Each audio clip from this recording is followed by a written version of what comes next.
That's fantastic. Very kind. It's exceptionally generous. I mean, Michael, like, what can I do after that introduction? It's incredible. Great. I'm honored to be here at the Lowy Institute. I'm honored to be here in the presence of Malcolm Turnbull. I learned how to move from being an investment banker to a successful politician, amongst other, from Malcolm. How to translate caring about the environment and doing something about the environment from Malcolm, and how to keep going from Malcolm. I learned how to manage risk from Glenn Stevens. Also, a man, have you ever done vaudeville, Glenn? Not yet. There's time. There's still time. There's still time. We'll do that. But no, and Stephen, thank you. Thank you for your chairmanship. Thank you for having me here, fellow ministers, for being here, friends, Ross, McHugh, and others. It's a great pleasure to be here. This institute, for over 2 decades, has hosted some of the most important conversations about our world's future. That's why I'm honored to be here. That's why I'm grateful for the opportunity to contribute in some small way at this crucial time. And I'll just say at the outset, I'm going to start. I'm just going to say a few words in French, and then I will, the balance will be in English. But I want to do un petit résumé en français. Alors ce soir, je parlerai de la rupture de l'ordre mondial, de l'impact de cette rupture pour des pays comme le Canada et l'Australie, de l'urgence de renforcer notre souveraineté et de l'opportunité de le faire en partenariat avec des alliés. Nous le savons, le monde a changé et nous devons aussi changer. Nous acceptons le monde tel qu'il est, sans attendre passivement qu'il devienne tel que nous le souhaitons. Et si les puissances moyennes travaillent ensemble, nous pouvons faire plus que protéger notre souveraineté. Nous pouvons construire quelque chose de mieux, de plus prospère, de plus juste que ce qui existait auparavant. So, you mentioned the rupture world. Yes, the world order, in our view, is undergoing a rupture.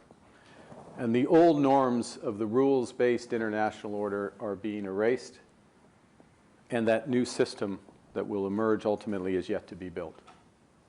Global institutions have often been too slow to react to crises and too ineffective when they did. And this breakdown has been building over time.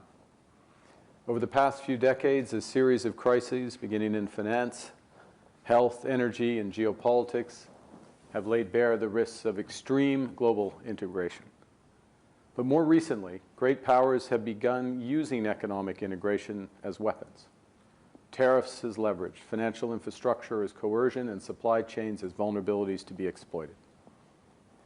So countries, and this is the point I was trying to make, in Davos, countries cannot live within the lie of mutual benefit through integration when integration becomes their source of subordination. Geostrategically, hegemons are increasingly acting without constraint or respect for international norms or laws, while others bear the consequences. Now, the extremes of this disruption are occurring in real time in the Middle East. To be clear, Canada, like Australia, has long seen Iran as the principal source of instability and terror in that region. The regime and its proxies have murdered hundreds of Canadian civilians over the years and caused untold suffering for millions of people in the Middle East and beyond. And despite more than 2 decades of negotiations and diplomatic efforts, Iran has not dismantled its nuclear program nor halted its enrichment activities. Canada has long supported the imperative of neutralizing this grave global threat. We stand with the Iranian people in their long and courageous struggle against the regime's oppressive rule, which is why we support efforts to prevent Iran from obtaining a nuclear weapon and to prevent its regime from further threatening international peace and security. We are actively taking on the world as it is, not passively waiting for a world we wish to be. But we also take this position with some regret, because the current conflict is another example of the failure of the international order. Despite decades of UN Security Council resolutions, the work of the International Atomic Energy Agency, and a succession of sanctions and diplomatic frameworks, Iran's nuclear threat remains. And now, the United States and Israel have acted without engaging the UN or consulting with allies, including Canada. So the question is, where to from here, given we have a rapidly spreading conflict and growing threats to civilian life across the region? Canada reaffirms that international law binds all belligerents. We condemn the strikes carried out by Iran on civilians and civilian infrastructure across the Middle East. We implore all parties, including the US and Israel, to respect the rules of international engagement. We call for a rapid de-escalation of hostilities, and we're prepared to assist in achieving that goal. Because resolution of this crisis will ultimately require a commitment to a broader political solution, an engagement to avoid a wider and deeper conflict. Civilians must be protected, and all parties must commit to finding enduring agreements to end both nuclear proliferation and terrorist extremism. And we'll continue to pursue this approach with like-minded countries and participants across the conflict. I'd now like to turn from that to what I originally intended to address more fulsomely, and don't worry, I'll try and keep to time, to the broader challenge that exists to sovereignty and prosperity. And I'd suggest that I'll start with the overall context. Middle powers like Canada, and I would suggest Australia, should recognize that the rupture in the international system represents just that, what that word means, a clear break from the past. And we need to act decisively to secure our shared future. The good news is we have the capacity to build important elements of that new order, an order that encompasses our values, including respect for human rights, sustainable development, solidarity, sovereignty, and territorial integrity. And to make this practical, let me highlight 3 principles that would help achieve this goal. The first is to be clear that the requirements for sovereignty have evolved, and that means that we do need to as well. Right now, many countries are concluding that they must develop greater strategic autonomy. It's an understandable impulse, because when the rules no longer protect you, you must protect yourself. A country that can't feed itself, fuel itself, or defend itself has few options. But in the 21st century, the economic security and prosperity of countries extends far beyond food, conventional energy, and defense, as important and fundamental as these are. Today, sovereignty requires reliable access to space-based communications and semiconductors. It requires unhindered access to AI, digital sovereignty, critical minerals, payment systems, clean energy technologies, and vaccines. And because governments and businesses have long prioritized efficiency over resilience, we've all developed supply chains and trading relationships that create dependence on hegemons, in some cases hyperscalers, for essential determinants of our sovereignty.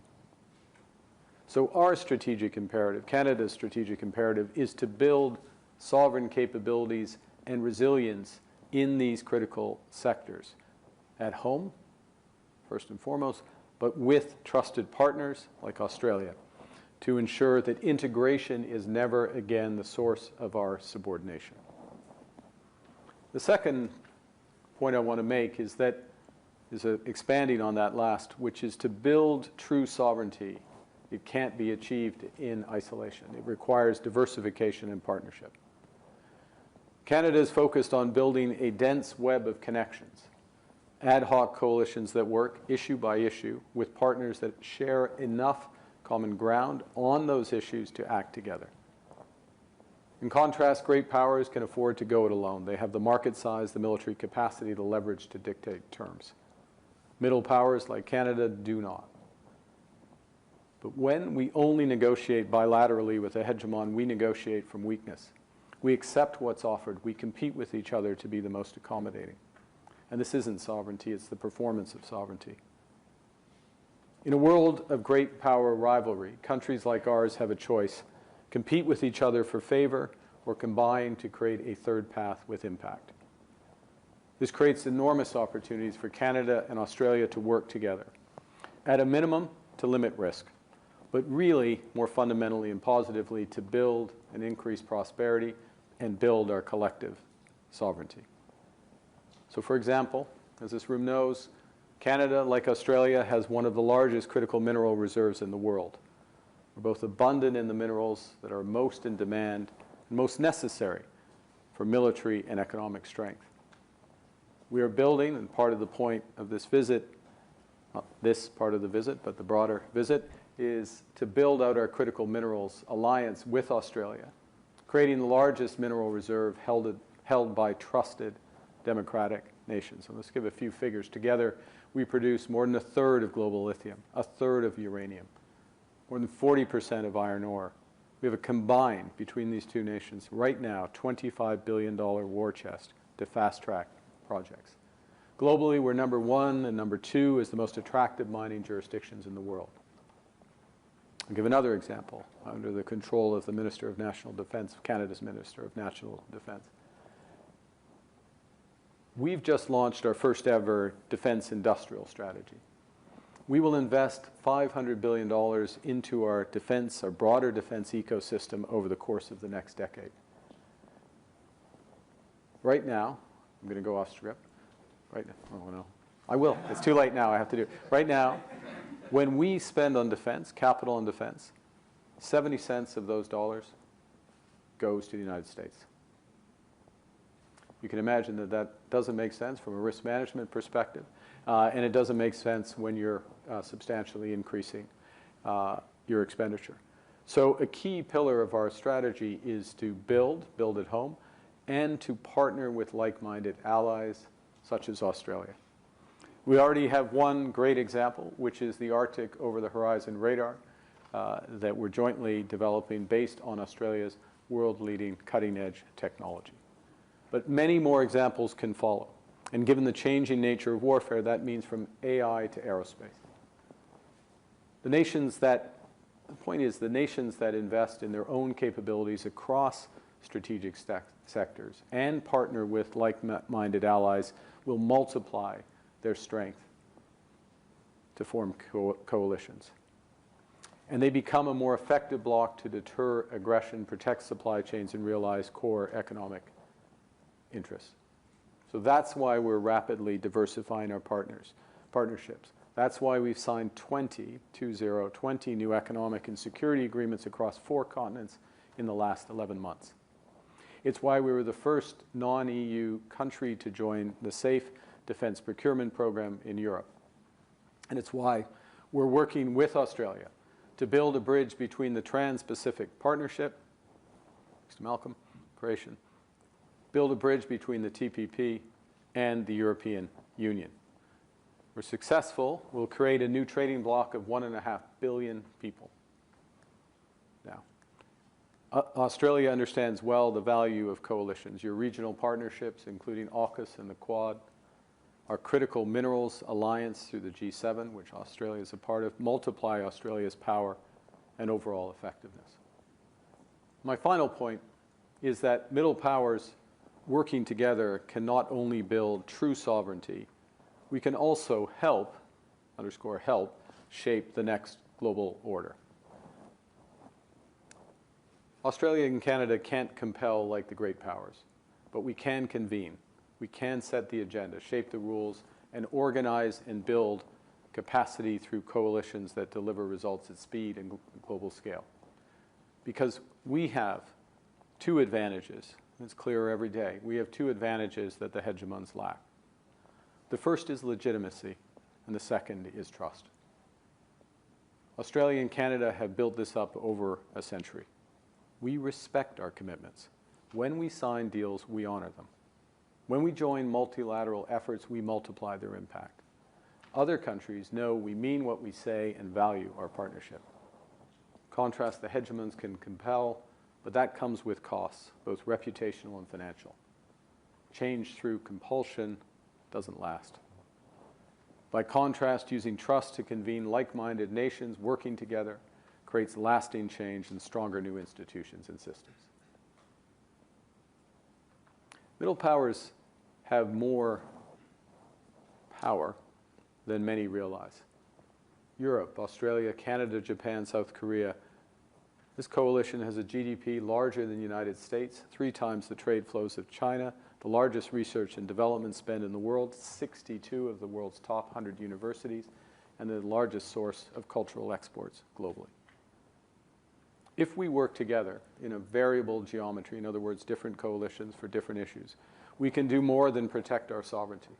We can build something better, more prosperous, more just than what came before. And our view is that this is multilateral's evolution.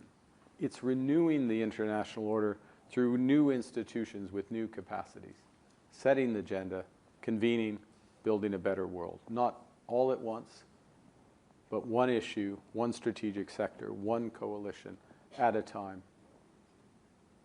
Thank you very much. I look forward to this.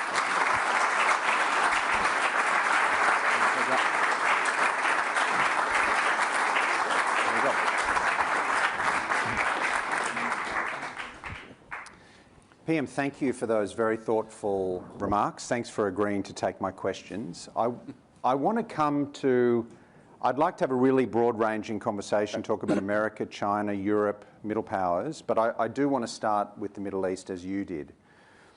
As you said, the conflict has spread in the last few days to the Gulf states, to Lebanon, Iraq, Cyprus, and elsewhere.